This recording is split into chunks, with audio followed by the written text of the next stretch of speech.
Hi everyone.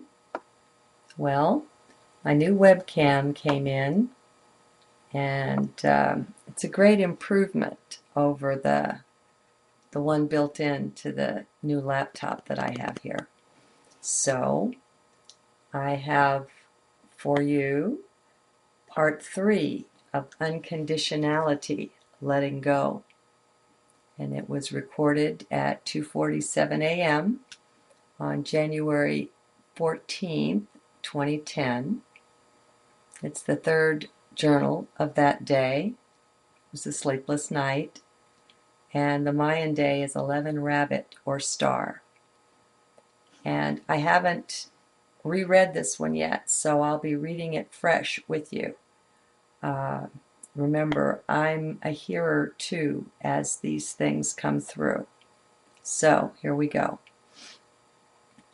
We are burdened, all of us, except perhaps for the littlest children. Even these become burdened as they take on our cares, though.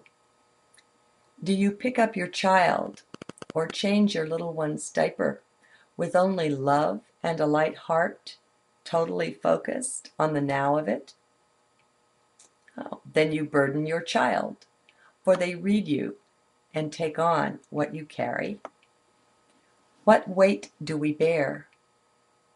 Well, for some of us, it is the cares of the world. We get confused between our hearts and our head, and we think we can somehow make a difference from the head. But that is a pretty powerless place.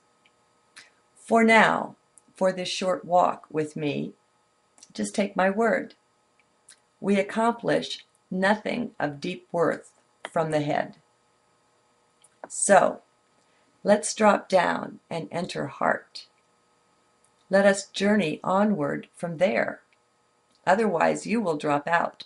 I will lose you. I do not speak to your head, you see, but direct to the heart. I am there. You will one day find me in your own heart if you look. I am really there. But to go on, let us shed our burdens for a while. Let it be like a spa trip, a vacation from mind and its burdens, for they are all mind affairs. That is not totally clear just yet, but it is so. All burdens are of the mind.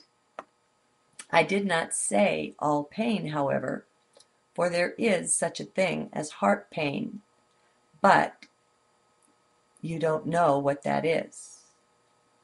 Oh yes, you think you do, but it is not that. It is like us thinking we know what love is. Love with a capital L. We don't. We must be shown, be taught, and not by me either. No, that teaching comes from Source, not from me. Remember who is writing this, and it's not the person, Teresa. She is just the conduit. Okay, and if I haven't lost you there, good thing. Moving on. To enter heart space is to leave one's burdens behind is to unload. We don't worry about what will become of them either, which is nice. We just let go and relax into it. We lighten up. We look around in here, and, unencumbered by our heavy load, we straighten up a bit and begin to look around us and see a bit of the view out ahead. It is nothing like what we expected either, for it is strangely different. Even the air in here, remember we are in heart space, even the air is different. It kind of sparkles somehow. But no matter, moving on.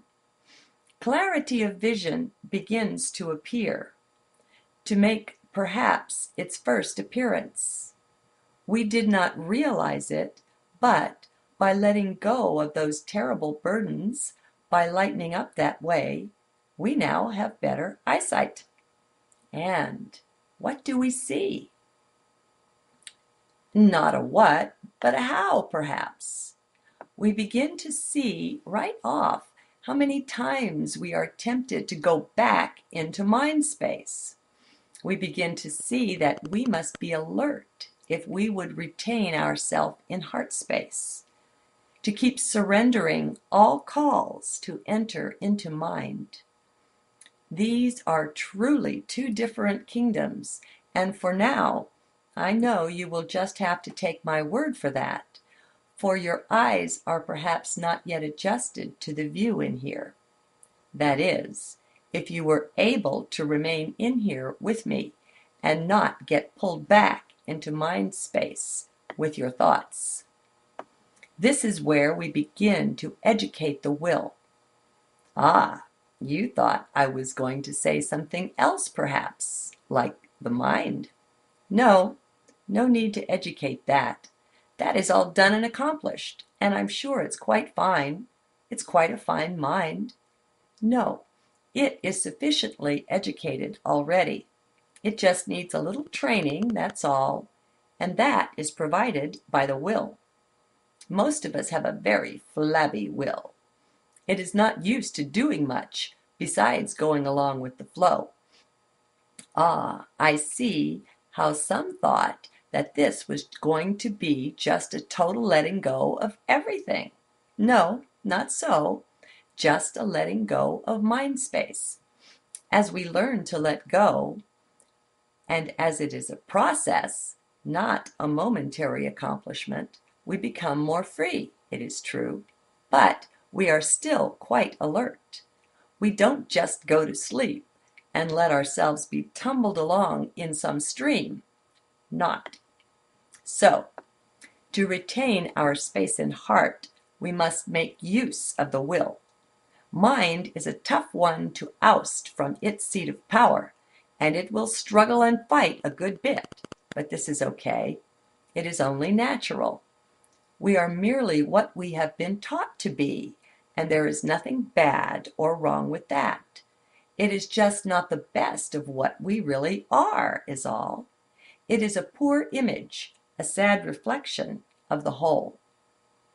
Vision is the thing here, and clarity begins to appear. We begin to notice when we are getting pulled out of heart space by the mind. It is always by the mind. The emotions may arise, it is true, but they will not pull us out of heart space unless we start evaluating them.